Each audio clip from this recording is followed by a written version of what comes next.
Hello friends, मैं सपना एक बार फिर से स्वागत करती हूँ आप सभी का अपने चैनल टीचर मॉम स्ट्रगल में और एक न्यू ब्लॉग में। फ्रेंड्स, आज मैं बहुत ही इम्पॉर्टेंट टॉपिक पे मैं आज आप लोगों से बात करने वाली हूँ। ये टॉपिक मैं बहुत दिन से सोच रही थी कि मुझे करना चाहिए इस टॉपिक पे बात। कि आप बहुत सारे लोगों ने ये जान लिया होगा कि मैं क्या कहना चाहती हूँ। देखिए कि कोई भी परीक्षा हो, थंबनेल में भले मैंने यूपी पीसीएस की बात की है, लेकिन कोई भी एग्ज़ाम हो, चाहे वो सुपर टेट हो, चाहे वो सी टेट हो, चाहे वो टेट हो, चाहे वो बैंक का कोई एग्ज़ाम हो, चाहे स्टेट पीसीएस हो, चाहे यूपीएससी हो। इनफैक्ट मैं तैयारी करती हूँ यूपी पीसीएस, उसको भी उसमें ऐड करिए, स्टेट पीसीएस मतलब वो भी आ गया। तो इन सारी चीज़ों में एक चीज़ बहुत कॉमन चीज़ होती है, एक बहुत ही कॉमन चीज़ होती है कि कभी कभी हम जैसे कि तैयारी कर रहे हैं, हम कभी कभी पढ़ते हैं तो हम ये देख के चलते हैं कि हर बार जैसे आज हम पढ़ रहे हैं, जैसे आज हम यूपी पीसीएस की तैयारी कर रहे हैं या एसएससी की तैयारी कर रहे हैं, तो हम ये देखते हैं कि हर बार हम नए सिलेबस निकालते हैं। ठीक है, अच्छी बात है, लेकिन एक बहुत कॉमन चीज़ होता है जीएस का जो पार्ट होता है वो सारे परीक्षाओं में सेम होता है, सारे परीक्षाओं में वो सेम होता है। हाँ, उसको पढ़ने का तरीका बस हमें बदलना पड़ता है, जो उसके पढ़ने का, जो उसके स्टडी करने का जो तरीका है ना, उसको बदलना पड़ता है। बस अगर ये बात अगर हमें समझ में आ जाए ना। अब हालांकि मुझे करीब पढ़ाई मतलब स्टार्ट किए मुझे बहुत दिन हो गए हैं, करीब मैं इधर 7-8 महीने से मैं लगातार पढ़ रही हूँ, लेकिन जैसे मैं पढ़ रही हूँ ना, तो मुझे ये कभी नहीं लग रहा है कि हाँ मेरी एज ज़्यादा है, मतलब 30+ है, तो फिर मैं ये सोच के चल रही हूँ कि मैं थक जाती हूँ या कुछ भी दिक्कत हो रही है। तो वो चीज़ें मेरे साथ हो नहीं रही हैं। हो सकता है बहुत सारे लोगों को ये लगे कि ये फेक है, लेकिन फेक बिल्कुल नहीं है। मैं जानती हूँ कि मेरे साथ ये दिक्कत तो हो नहीं रही है। पता है क्यों नहीं हो रही है? क्योंकि मुझे बहुत मज़ा आ रहा है। मेरा एग्ज़ाम हो या ना हो, मैं कुछ करूँ या ना करूँ, लेकिन मुझे एक चीज़ इतना समझ में आ गया कि मुझे पढ़ने में बहुत अलग ही मज़ा मिल रहा है।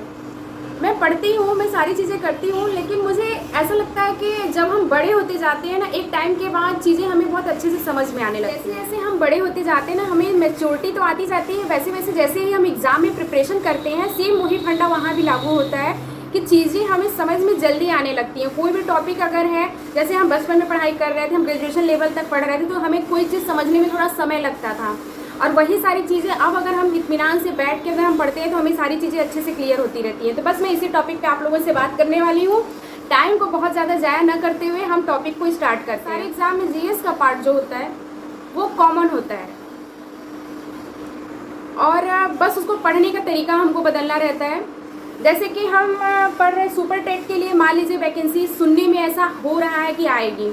अगर सुपर टेट की वैकेंसी आती है तो बहुत सारे लोग उसका सिलेबस निकालेंगे, बाकी सारी चीज़ें परेशान होते रहेंगे। एसएससी वाले कुछ लोग बैंक की तैयारी कर रहे होंगे, बीएड करके, बीटीसी करके। हालांकि बीएड वालों को अभी बैन है सुपर टेट, मतलब 1 से 5 तक बैन है, 6 to 8 वाले में नहीं बैन है। हो सकता है सरकार की नीति कभी बदल सकती है, लेकिन मैं ऐसा जानती हूँ कि जनसंख्या कम होने वाली नहीं है और सरकारी गवर्नमेंट स्कूल बंद होने वाले नहीं हैं।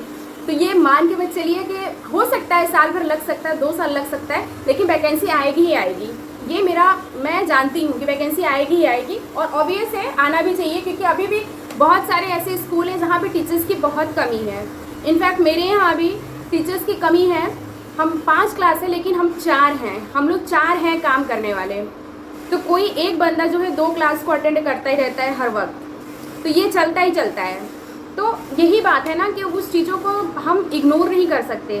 सुपर टेट में भी जीएस का पार्ट आएगा, लेकिन हम अगर उसको सोचें कि हम सिविल सर्वेंट बनना चाहते हैं, जिस तरीके से उस तरीके से स्टडी कर रहे हैं, बहुत डीप स्टडी कर रहे हैं, तो सुपर टेट में हमें वैसा नहीं करना है।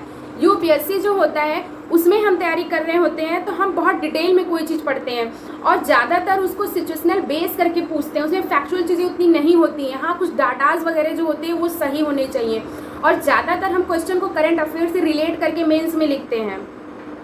और पढ़ने का तरीका जो होता है वो हमारा बिल्कुल अलग नहीं होता है प्रीलिम्स और मेंस का, जबकि यूपी पीसीएस में ऐसा नहीं है। यूपी पीसीएस में ऐसा है कि मेंस का तो आप यूपीएससी की तरह आ जाएगा, क्वेश्चन आप लिख लोगे, लेकिन प्रीलिम्स जो होता है वो पूरी तरह फैक्चुअल बेस होता है, पूरी तरह फैक्चुअल होता है। हाँ, अब थोड़ा सा यूपीएससी की तरह वो भी ट्रेंड में आ गया है कि वो उस तरीके से घुमा घुमा के क्वेश्चन करता है, ज़्यादातर हम समझ लीजिए कि उसमें सिलेक्शन वाला टेक्निक अपनाते हैं कि हम किन्हीं 3 ऑप्शन को डिलीट मारते हैं और किसी एक को हम सेलेक्ट करते हैं।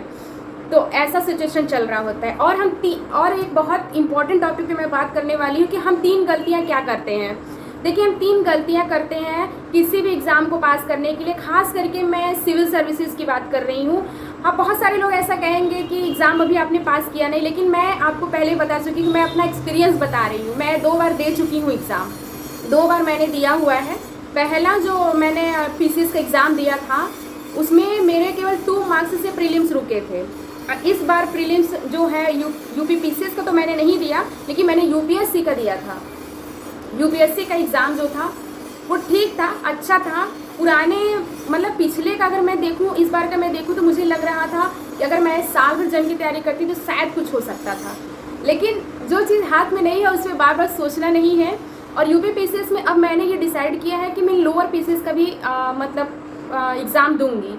मेरे हस्बैंड काफ़ी सपोर्ट कर रहे हैं और बोल रहे हैं कि तुम लोअर पीसीएस का भी एग्ज़ाम देखो। हम 3 गलतियां करते हैं सिविल सर्वेंट बनने के लिए उसके एग्ज़ाम प्रिपरेशन के दौरान।